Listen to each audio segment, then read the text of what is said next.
Hello friends, ఈరోజు మనం సొరకాయ పచ్చడి ఎలా తయారు చేసుకోవాలో చూద్దాము. దానికి కావాల్సిన పదార్థాలు: సొరకాయ ముక్కలు 1 కప్పు, పెద్ద కప్పు తీసుకోండి. కొబ్బరి, పచ్చి కొబ్బరి ఇలా ముక్కలు కట్ చేసి పెట్టుకోండి. ఆయిల్ మనకి సరిపడా. పచ్చిమిర్చి 7 తీసుకోండి, 7 కానీ 8 కానీ. చింతపండు కొద్దిగా.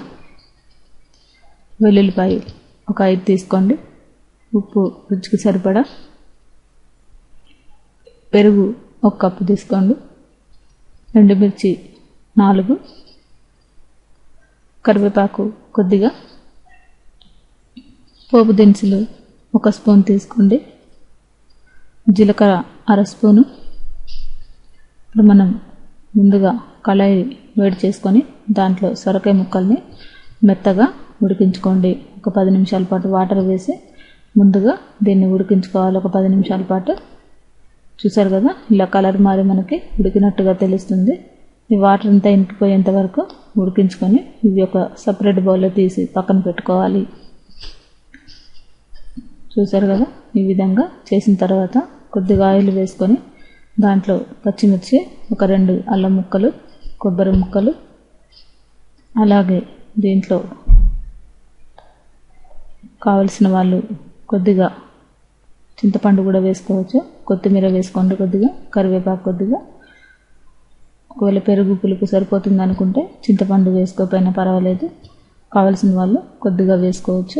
ఇది బాగా ఫ్రై అవ్వకూడదు, దోరగా వేయించుకోండి. ఇది కొద్దిగా జీలకర్ర కూడా వేసుకొని దీన్ని, వెల్లుల్లిపాయలు కూడా వేసుకొని బాగా నల్లగా మార్చకుండా ఒక 1 మినిట్ మాత్రమే దీన్ని ఫ్రై చేసుకోండి.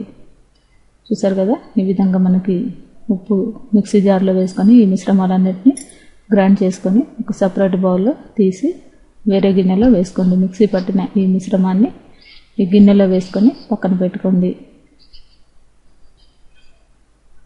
దీంట్లోనే మనం మెత్తగా ఉడికించి పెట్టుకున్న సొరకాయ ముక్కలు, అలాగే పెరుగు కొద్దిగా 1 కప్పు తీసుకోండి, చిన్న కప్పు. ఇవన్నిటిని కూడా మనం ఇలా మిక్స్ చేసుకోండి. కావలసిన వాళ్ళు సొరకాయని కొద్దిగా కచ్చాపచ్చాగా మిక్సీ పట్టుకున్నా పర్వాలేదు. నేను ఇలా ముక్కలుగా వేస్తున్నాను.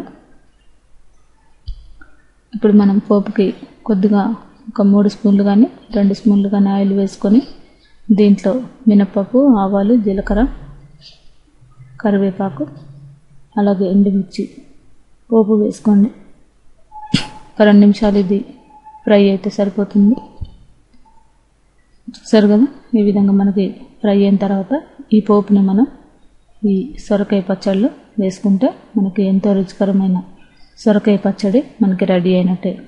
ఇది రోటీలో కానీ రైస్లో కానీ చాలా బాగుంటుంది. ఈ రెసిపీని మీరు కూడా ట్రై చేసి చూడగలరు. ఈ రెసిపీ కనుక మీకు నచ్చినట్లయితే లైక్ చేయగలరు.